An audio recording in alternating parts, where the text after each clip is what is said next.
This video from Sharp Help, we're going to demonstrate how to perform a factory reset on the XEA137 register. First thing you need to do is to turn the key to the off mode and disconnect the machine from the mains. Then lift off the printer cover, open the battery compartment and remove the memory protection batteries. The batteries don't provide any power to the machine, but they act as a memory backup. So when you remove the batteries and turn the machine off and then turn it back on, the machine will perform the original initialization, which will in effect remove all programming and sales data from the machine.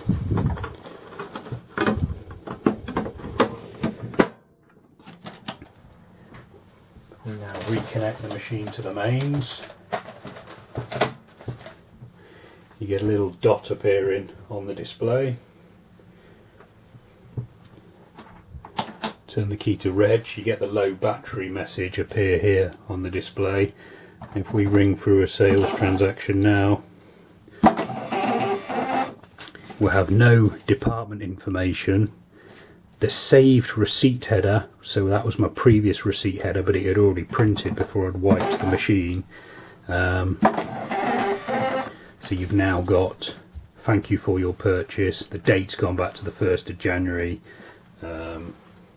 year 12, and if you run a sales report, it'll just have the £2 on it. I'll just run through the machine.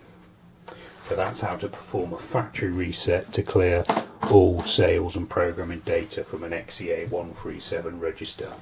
For more information on programming and using the machine, you can check out the video links appearing on screen now. You can subscribe to this YouTube channel, or you can visit sharphelp.co.uk for more. Thanks for watching.